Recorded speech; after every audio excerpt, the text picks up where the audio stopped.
Hi everybody, welcome to Brain Training with Auntie Mimi.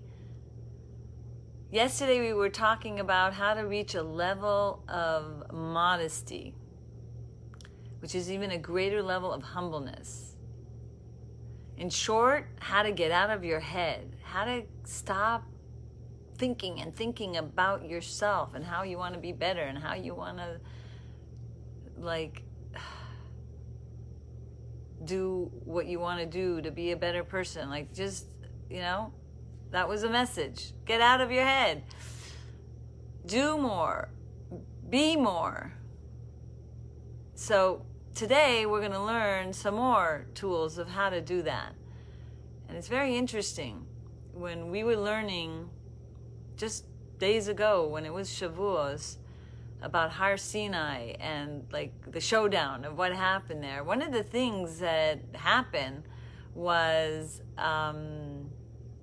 there was fire that came from the rock. And normally you can't really put a rock on fire. So Hashem created this huge miracle. This stone-like rock miraculously was able to make fire. Don't try it at home. Definitely don't try this at home. But so our Torah does teaches this, and the message was as follows. The message was, some of the very mundane things that you have to do, like maybe you have some chores that your parents tell you to do. Okay, maybe clean up your room. Well, it is your room, but maybe you have to help set up the table, and maybe you have to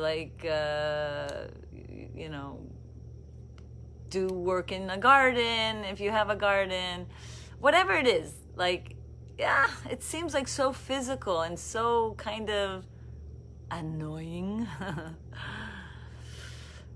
So it seems it's these rocks. They don't seem to have meaning, and they don't seem to feel spiritual. They don't feel godly. They don't feel important,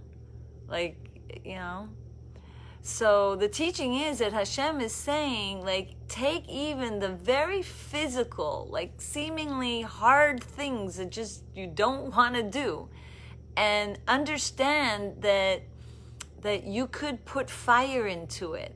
You can give it your all. You can put vitality and like a oomph to it.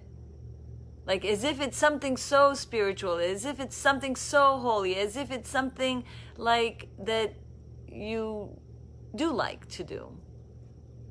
Because you might like to play games, right? And when you're playing games, you're enthusiastic, and it makes you happy. And then when you have to do the chores, you might do it with a pouty energy, I have to do it, and your face shows it, and you might even carry some bitterness about it. You might even complain about it.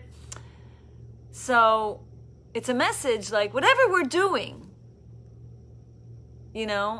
especially if someone's asking you to do a favor and you just do it with a heavy heart, it's not very pleasant for the person to see you not want to do it and do it with such a energy that's just not a pretty sight. I know for myself, if I'm asking someone for help and then they roll their eyes and do it with such a heaviness, I'm it just makes me not happy. It makes me feel oh my gosh, I didn't ask them to be a slave for 40 years. It's just can you just help me? Why? I'm not going to go there. I'm not going to judge people why it's so hard for people. But I hope by listening to this, it'll help you get to that place of understanding that, God is giving us this teaching to help us put more fire into the things we do, even if it seems it's so opposite of what would be considered so important. So when I was learning this, I was thinking how sometimes people can be like a rock. People can be cold to you. People could feel they're just not there. They're like stone. Hi everyone. So So, like, and then it could be so frustrating for a person that is trying to make an effort to be nice to them and to, like, do good things for them. And then, like, eventually they could even, like, I don't know, give up. So what we have to understand that our fire, meaning in a good way, our fiery niceness, our fiery sweetness, our being like a fire does help the other melt away their hard stone-like behaviors or their hard stone-like heart. Now, we might not see it right away. And trust me, I'm a marriage and family counselor, and this is what I train even adults to do. No matter how one of the spouses may be a little more like stone-like, that you shouldn't follow their ways and be stone-like either. That you should continue to see that your fiery, loving personality will break through to their energies. And this is something Hasidus teaches us. Because let's say your fire of compassion, and we've studied this before in other classes, has the power to melt away and redeem their neshama.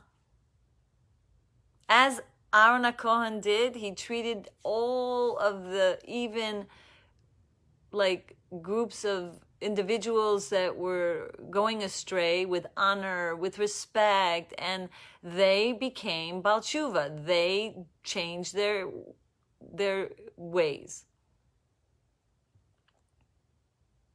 So, yeah, Tanya just teaches us, there's a pasuk that says that you should be humble before every person.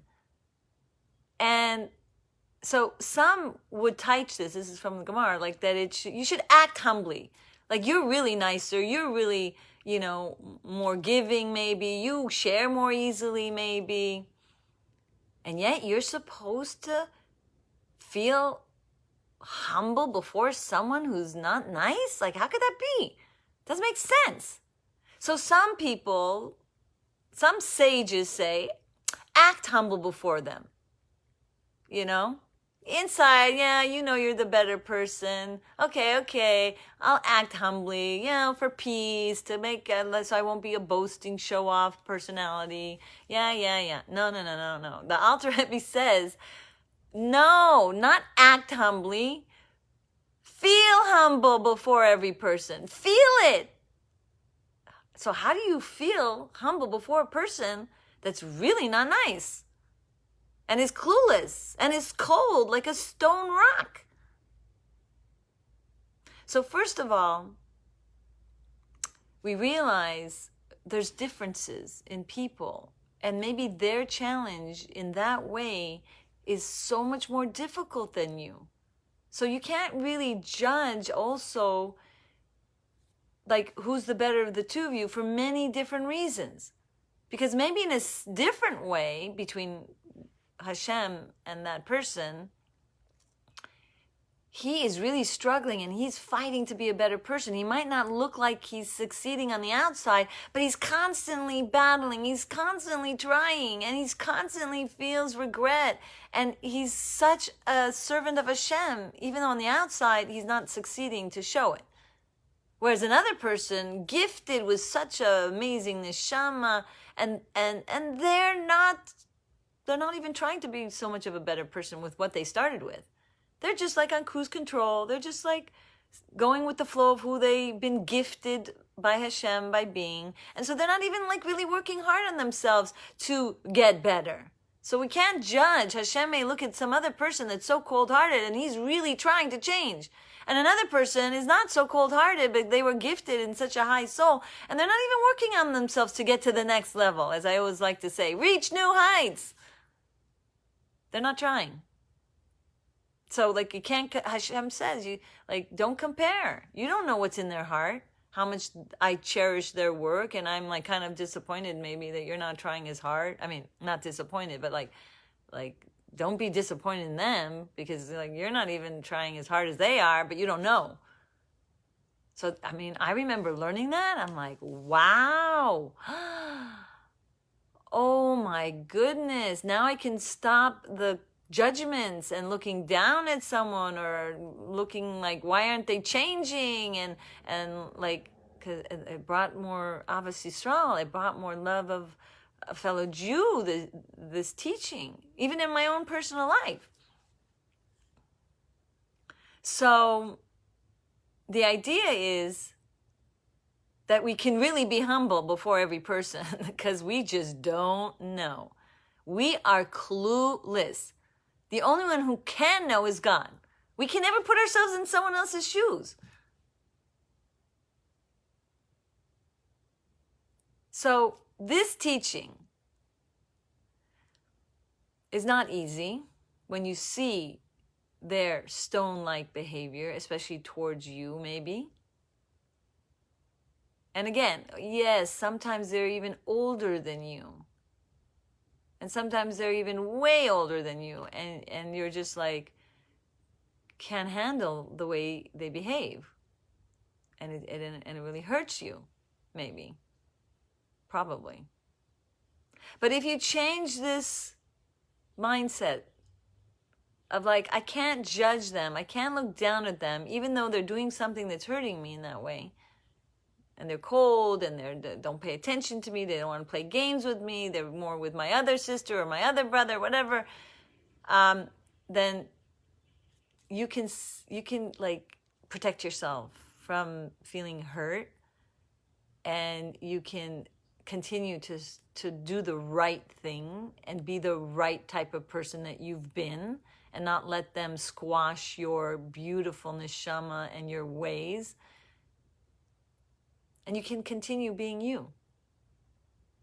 So when I was thinking about this stone that Hashem like made a miracle and made this fire come out of this stone, that's where I was going to as well.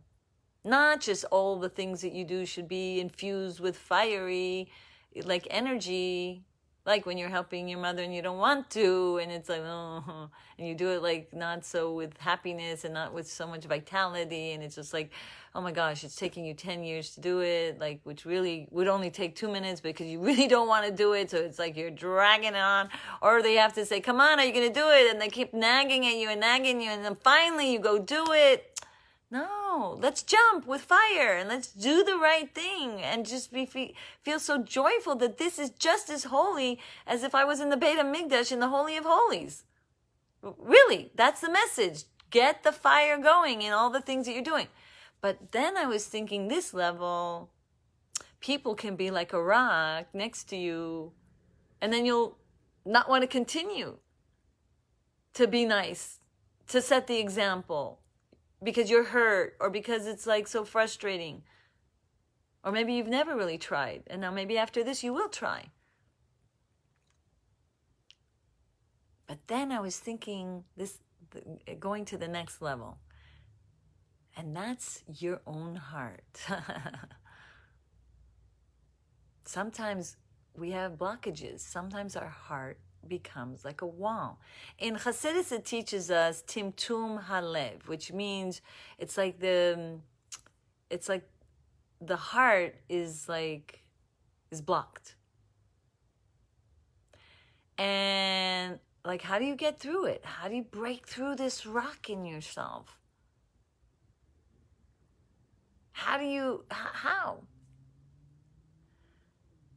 So remember, we were learning, when you have compassion on yourself, just like you want to have compassion on somebody else, you have the power to redeem them. So the teaching from the Zohar, from the deep teachings of the Torah, says that you have the power to melt away your blockages and redeem your warm heart by having compassion on yourself. Like, how do you have compassion on yourself? So you could be so stone-hearted. I remember the Lubavitcher Rebbe teaching that your heart can be so, like, incapable of feeling compassion in yourself then feel compassion on yourself that you can't feel compassion on yourself. There's no way around it. Like, even if you don't have compassion on yourself, have compassion on yourself that you don't have compassion on yourself. Isn't that like genius? Isn't that amazing? You're a child. You're a child of Hashem. All of us. And God created us perfectly imperfect. Period. That's it. Have compassion on yourself that you weren't created as a perfect being. And especially children. They have a small mind. Their Yetzer Hara and Yetzer Tov don't really get strong till really bar and bar mitzvah. Know this well. Don't be too hard on yourself. Don't let your heart get so blocked because of the incessant thinking of how you want to be a better person. The incessant feeling that you don't measure up to, let's say, your brother or sister or someone in your class or maybe whoever it is.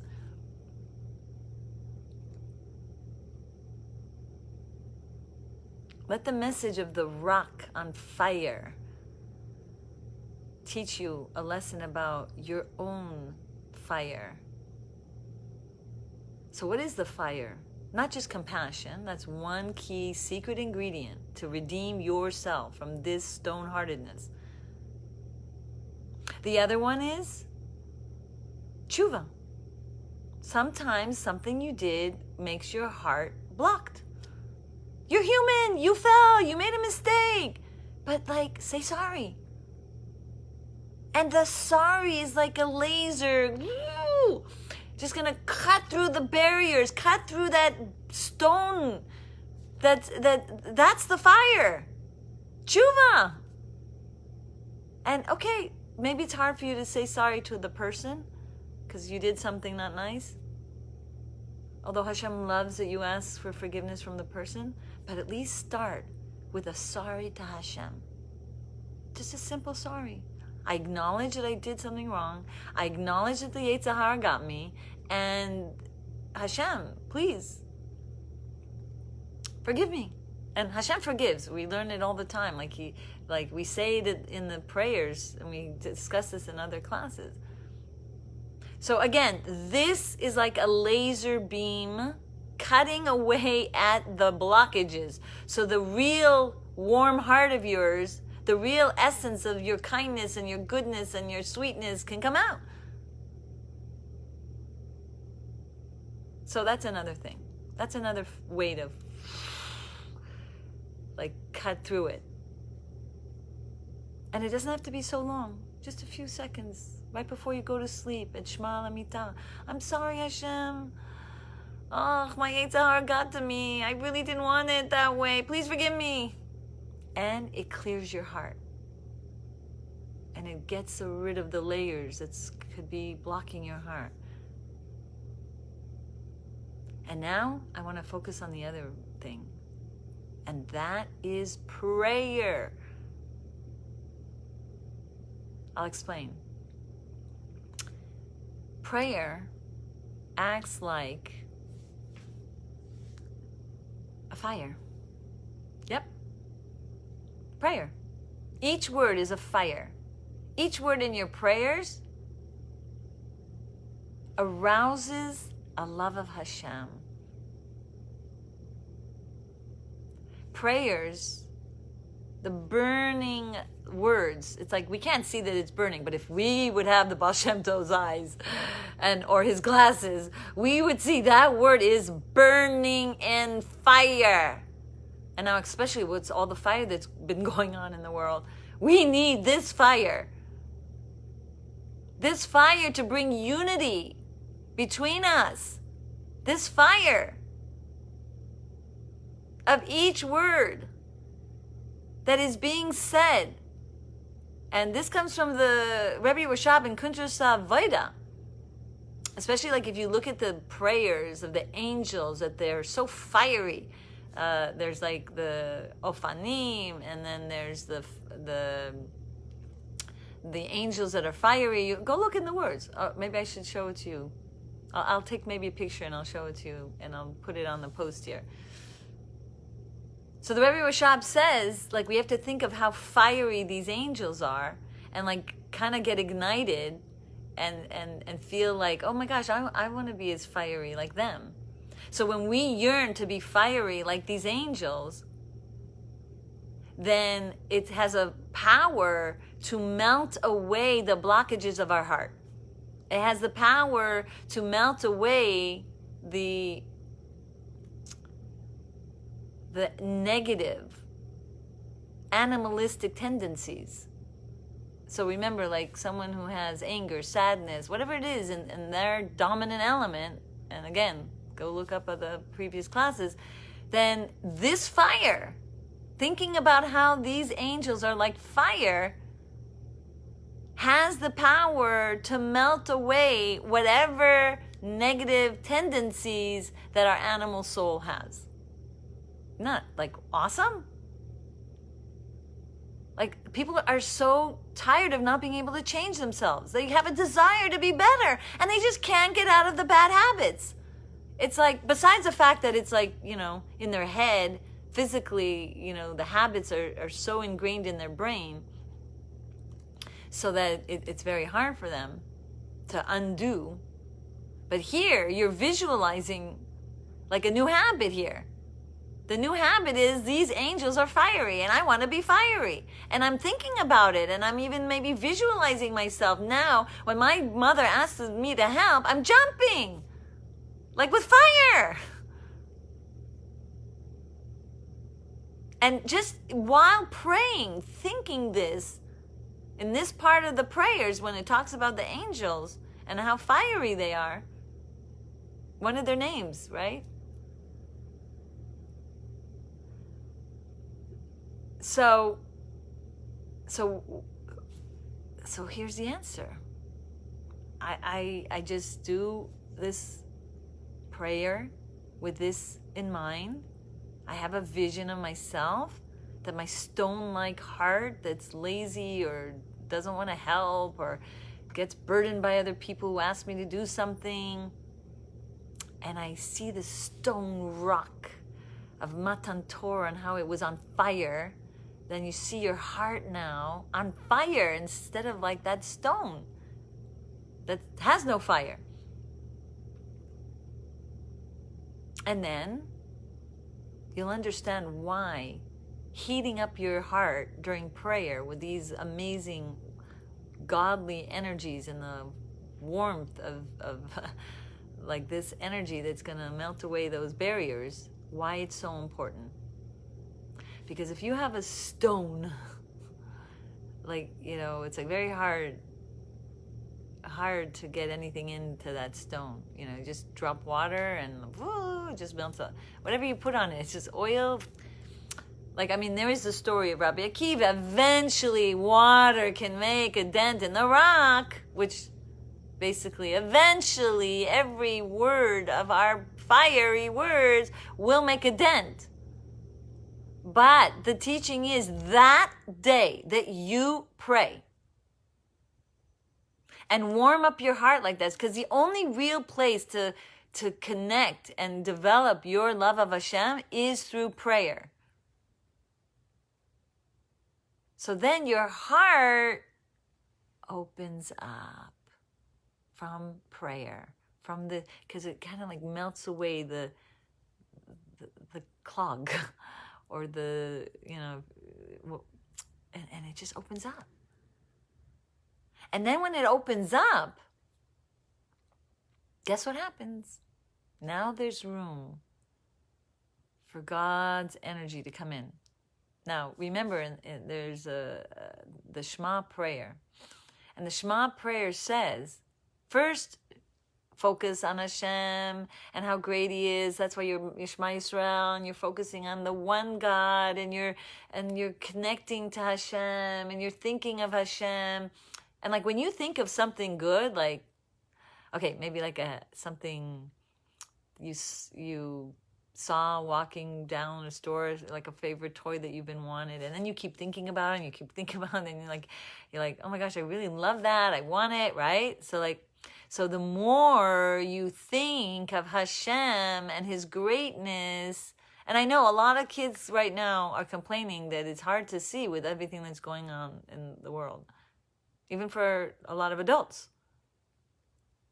When they see the suffering and when they see the pandemic, and now when they're seeing what's going on with the curfews because of all that's going on, and it's just hard sometimes to like see the greatness of Hashem. But remember, the more you learn, like we're learning now, the more you can connect to the greatness of Hashem. And you might have to like force yourself a little bit. It doesn't feel like you're connecting, but eventually, like it's organic. It naturally happens. It's like nothing but a miracle, like how you begin to like have a changed feeling.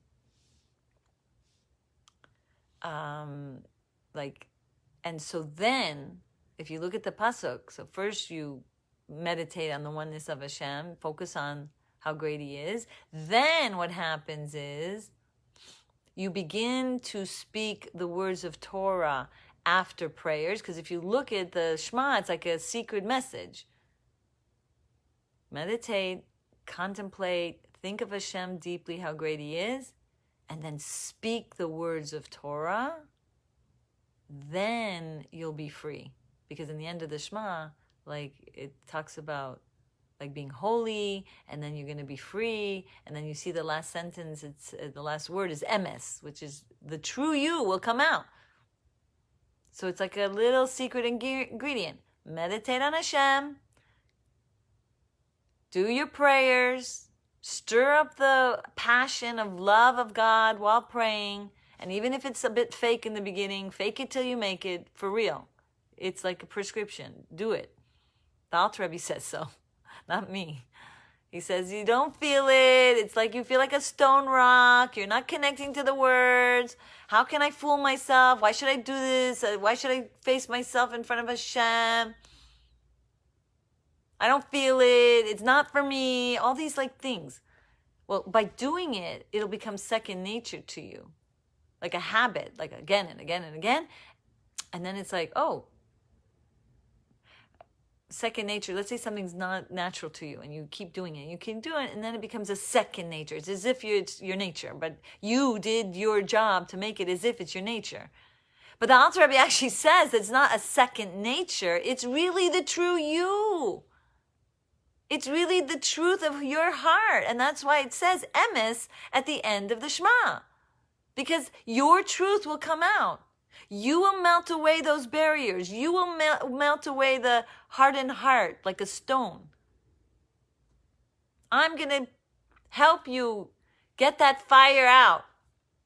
And this fire will affect the rock in you. And that's why we have a mitzvah of not just to circumcise an 8-day-old boy, but to circumcise your heart. Like circumcise is getting rid of a layer. So you're getting rid of a layer of your heart by meditating and contemplating and thinking of the greatness of Hashem. 2, then you need to speak the words of Torah after you learn. And this generation, honestly, and even adults, and I know because I'm doing it here and we're learning together. And it's amazing to learn together on Facebook and YouTube and all these amazing things and to hear godly wisdom that maybe you wouldn't get it on your own. So it's a great thing. Don't get me wrong. But we need to speak the words of Torah. We need to spend time right after praying, speaking words of Torah. That means take a Hayom Yom, take the Tanya of the day, take Pirkei Avot, take whatever you like. And maybe in school also, you're just hearing and hearing, especially in Zoom. Nobody's asking you to speak Torah after you're learning, really. And then, because the secret ingredient of allowing, now you have an open heart. Prayer is opening your heart. But you need the next part, to draw in the Torah into your heart. And hearing it is not enough. You need to use your lips. You need to use your mouth, you need to use your voice saying it. Okay, let me explain. When you speak words of Torah, it's like your breath of your mouth is now attached to God's breath, His Torah. It's like It's like a mouth-to-mouth resuscitation. I don't know if you've ever understood how that can revive someone. The breath can revive another person. Well, we can revive another person also with our good words. That's what I always like to say. Especially if they look like they're suffering and they're dead-like because they're so much in pain. But this is something else. This is Hashem's words. Reviving you, getting rid of your harshness, your hard heart, your hardened heart, getting to the true you. So now every day when you say Shema Yisrael, you remember this 3-step ingredient. The only way to really get my love of Hashem aroused, and I'm telling you, it's in the Rebbe Rashab's Kuntrus Tefillah book that says the only way to change your animal soul is through a meditative, contemplative type of prayer. That's why I wrote my prayer book. Prayer and meditation. I didn't just call it prayer. I said prayer and meditation because just prayer doesn't work. And that's why you can see so many people davening 3 times a day and they're not changing. They're actually even meaner the next year, or more anxious, or more depressed, or more. Because we're taught that the animal soul gets stronger and stronger by the day if we're not actively making it weaker and weaker, and then transforming it to an ally.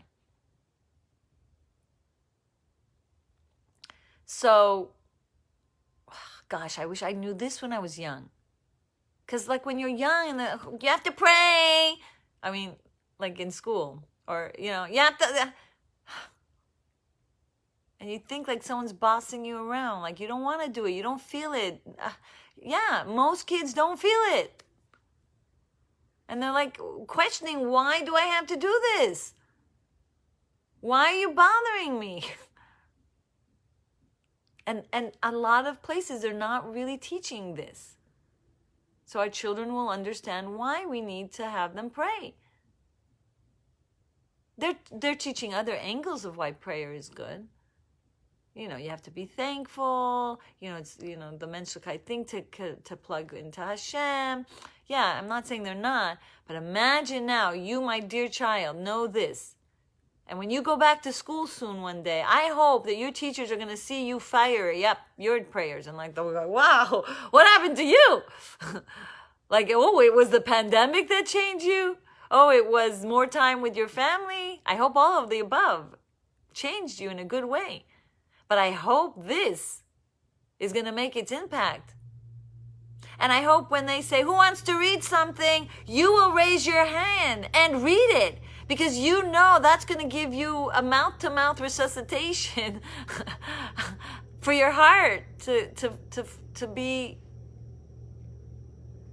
flowing into your heart, this godly wisdom that's going to banish the darkness of your animal soul, of your anger, of your sadness, of your anxiety. I hope you're getting this. Like, remember we had the class on wonderment? Like, when I learned this stuff, I am blown away.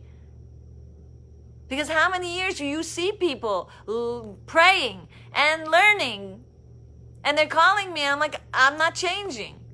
I ask them, well, do you learn? Yeah, I listen to your classes all the time, or whatever, someone else talks it. And I say, but did you listen to the class where you have to read your Torah after prayer, not 3 hours later, not at nighttime, and not just listening to some lesson? You got to do the work yourself to draw in this godly energy through your words of your Torah. Or some people say, oh, I do. Oh, but have you been praying? Nah, just brachas. You're building the foundation of your day. The example, you don't want to make a building out of Play-Doh. I always say that example. You're making a big building and you tell the architect, I want to build the foundation with Play-Doh. You wouldn't do that. So prayer is the foundation to get your heart ready. Make that stone-like heart like a fire and open it up. Then the words of Torah right after have the power now to enter your heart.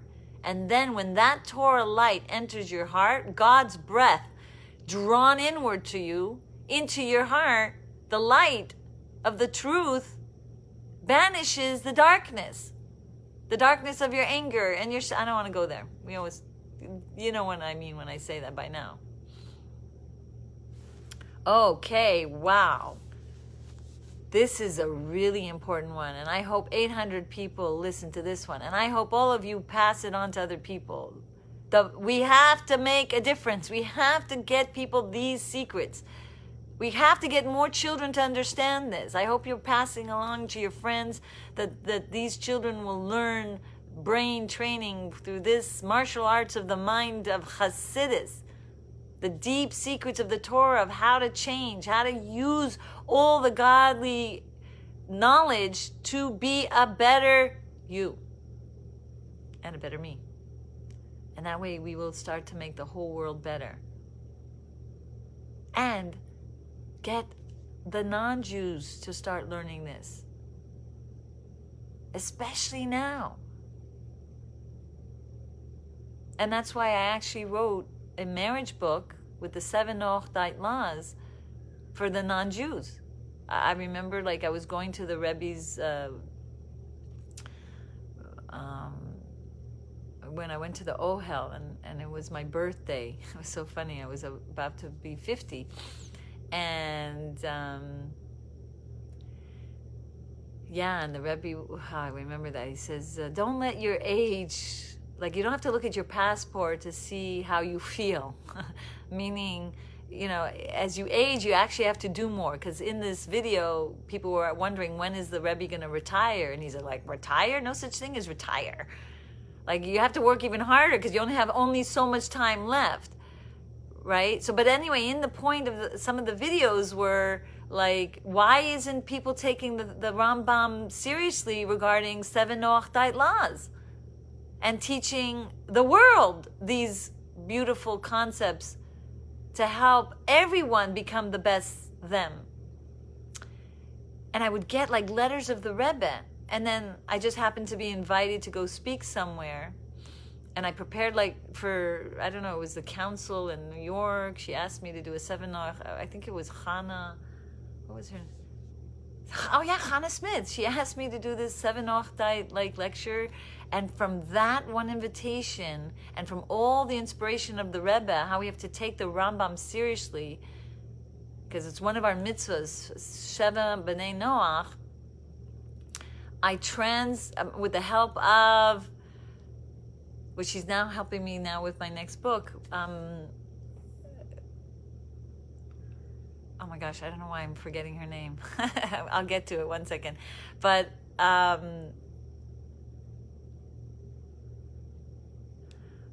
that's interesting. Okay. But anyway, so she helped me transform it into a global book. And, you know, a global marriage book so people get along better, and also a,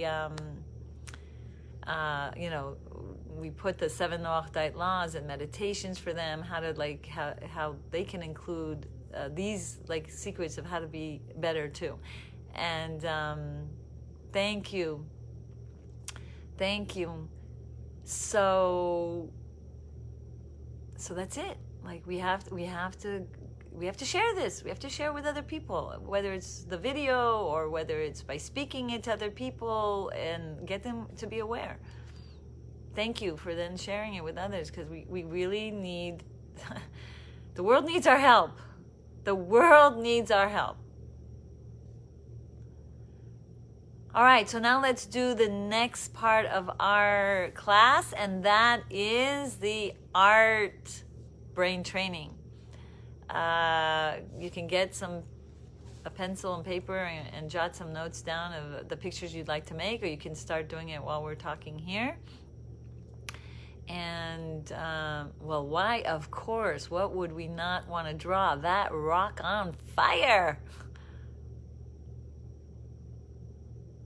And you could, like, make it like Matan Torah, like the mountain of Sinai, and see the fire coming out of all the rocks on the mountains.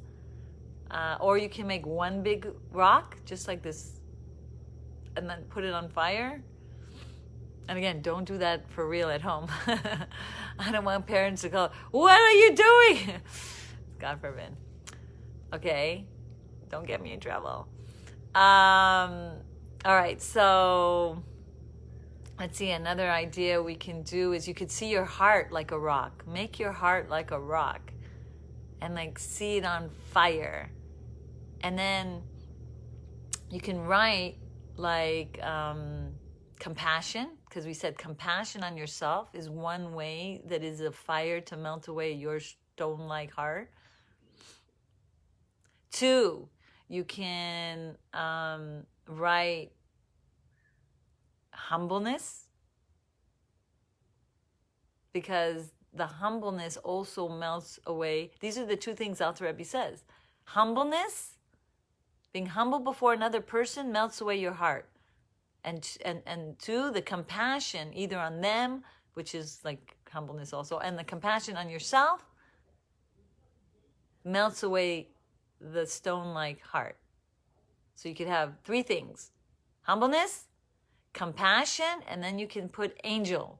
Just like the angels are fiery, the more you meditate on the way the angels serve Hashem, by just even remembering their name. And then actually the 4th thing is the prayer. Just general prayer of the Shema and meditating on Hashem's greatness. So you can put like 4 like parts of the paper and make different pictures, like maybe a compassionate picture, you being humble before another person, you feeling compassion toward them. And then the other point was feeling compassion for yourself. Like maybe seeing yourself hug yourself. I don't know, be creative, whatever way you want to do it. And then you want to make a picture of an angel, like thinking about how the angels are. They're like fiery, and that has the power to melt away your stone heart. And then thinking about the greatness Hashem. Like even you can put a sentence, the Hagadula, Hagavura, like there's so many like amazing names of Hashem and how great He is and how you meditate and think about Him. So you can say meditate on Hashem. Like whatever you want to do to remind you. The more you meditate on Hashem, then it makes your heart open.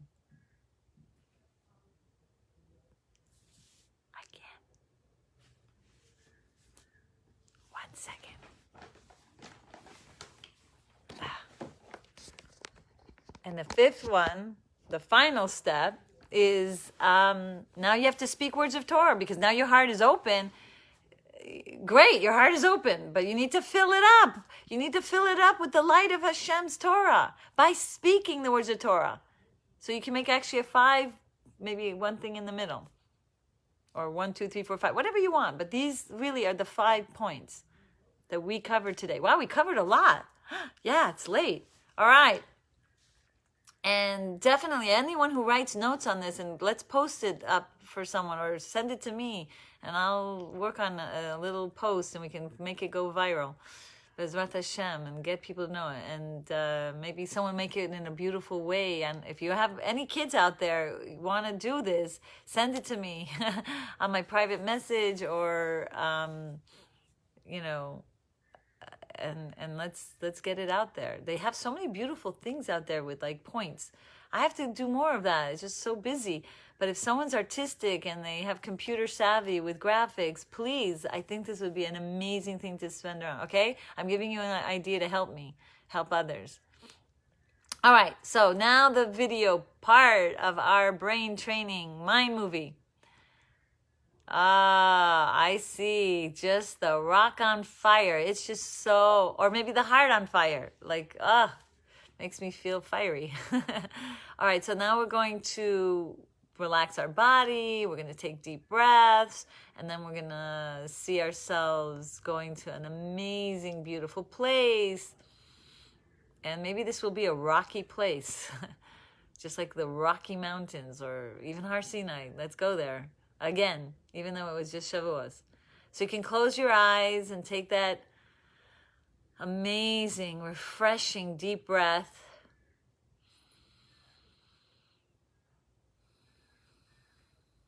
And really start to feel at peace and feel like so at peace because you just got this incredible information.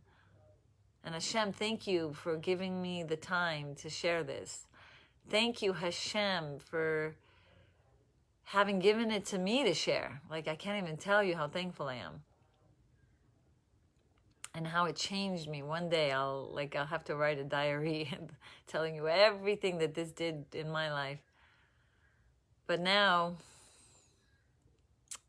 as you're feeling very thankful having received this, you just want to really not forget it. You really want it to be part of you every day. And you go to this incredible Rocky Mountain place. And it's like awesome. It's wow. Breathtaking. It's beyond magnificent. Can you see it? The colors, the beautiful sky around it, the clearness of the area is just intense. And then you see the miracle that God did in this holy mountain.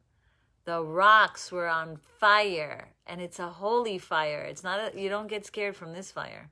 It is intensely beautiful.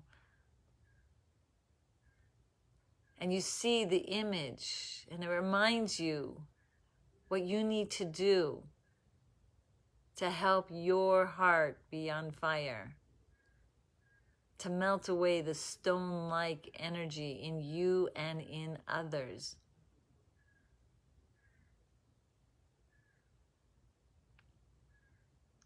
You begin to connect that fire with the fiery words of prayer, with the fiery words of Torah. And you connect now to Hashem and His instructions for you. You don't see it now as a burden anymore. Your mind is really attaching itself to this remedy, to this cure, to this medicine. It's like life will never be the same after this. You will connect to all of God's Torah because of your understanding that this is a fire, a holy fire, which will allow you to integrate more fire into everything you do, not just prayer, not just learning Torah, helping, making a difference, being kind and compassionate. So as you're at the bottom of this rock-like mountain, you feel as if now your heart is beginning to warm up. The energy of this fire is warming your heart up to Hashem, to His Torah.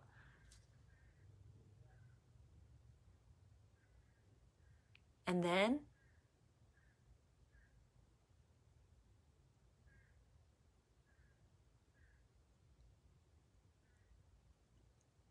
you're ready to leave the mountain. You got inspired. You got the point. You're walking away from the mountain because Hashem says now you give that fire to someone else. And you see yourself, your warm heart. You accept yourself more. You feel good in your own skin that you did something to melt away your stone-like heart. You melted away a layer. And then you begin to walk into the scene closer to your home, the place where it most counts to give your fire, your love, your kindness, your compassion.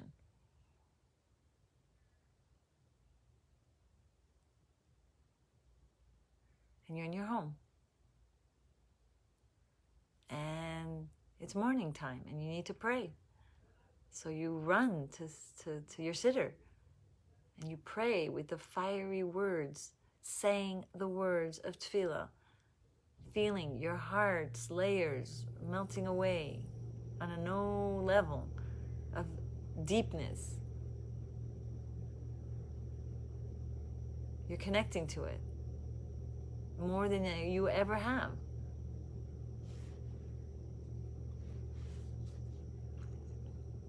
And then you see yourself and you're finishing your prayers and you're realizing, I now have an open heart, let me fill it up.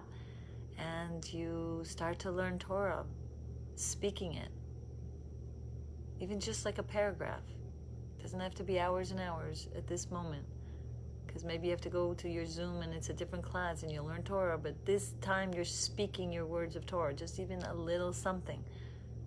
And if you're an adult, you have to maybe get to your office or wherever you have to go, but just even some few sentences that you are speaking it with your words, with your voice. And then you're ready. You feel like you're ready to be the best you, and you're interacting with your family. And you're just a different person. You're just more calm, you're just more happy, you're just more bubbly, you're just more fiery, you're just more kind, you're just more of everything good. And you see the interaction. It's like so beautiful. It's like the you always want to be. More and more of in this vision.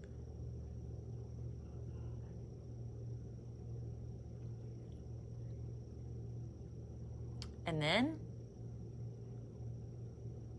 everyone is so happy with you. It's just, you just really made a difference. Everyone's just more calm. Everyone's just getting along because they like your happiness. Your fiery, bubbly energy is contagious,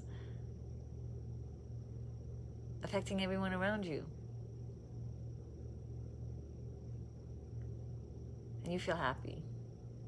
Then you take a moment and you really thank Hashem. Oh my gosh, thank you Hashem for this mind-blowing vision.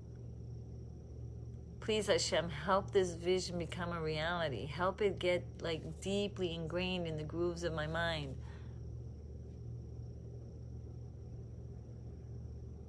You know Hashem is saying thank you for making the effort.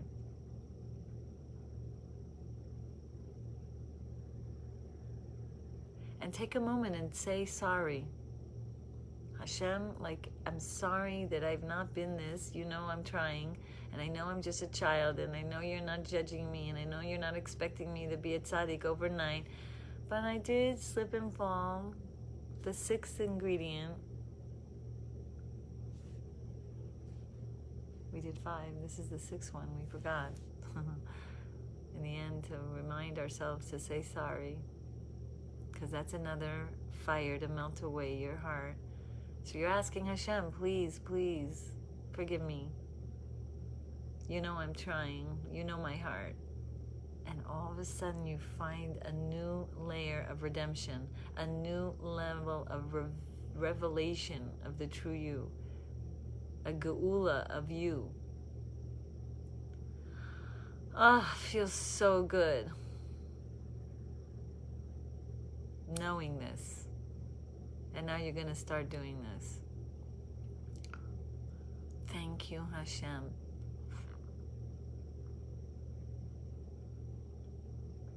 And as you feel your body walking out of this vision, your feet that's just really now so motivated, so fiery to like jump and do and help, and like what a new energy. You're like recreating yourself like God recreates the world. You have just recreated yourself. Your heart is on fire. Ah, bubbly, buzzing with such an exciting energy. And definitely you're smiling because you're better for this. And your eyes are so seeing the future. Your eyes so excited to see the newer you unfold as day by day you do this work. You don't become an Olympic star winner by just going on one lap of pool. You don't become the Olympic weight champion by just lifting 1 pound one day. It'll take a little time, day after day, but you'll get stronger and stronger, and you will invite the better you by getting this fire on your heart and melting away all the layers, and finally the true you coming more and more out. Okay, blessings everyone. Have a beautiful day. Any questions? Thank you for all joining. Wow. Oh my gosh, I really hope this is like gonna spread. I really hope you children are gonna now love to daven, love to learn after. Love, love, love. Your heart's on fire. Wow, thank you. Thank you so much for all your kind words. And anyone wants to share your notes, please feel free. Anyone who wants to help make like fun videos with beautiful graphics with the 6 things actually. We could do like 6 different ones and like start getting people to know this. Okay, let's brainstorm together and be more active partners together. I invite you to help me help others in your own gifted, special way. Bye-bye for now. I see there's no questions. Okay, bye-bye. Oh, hard to say goodbye. But remember, keep smiling through it all. And keep shining by smiling through it all. Bye-bye.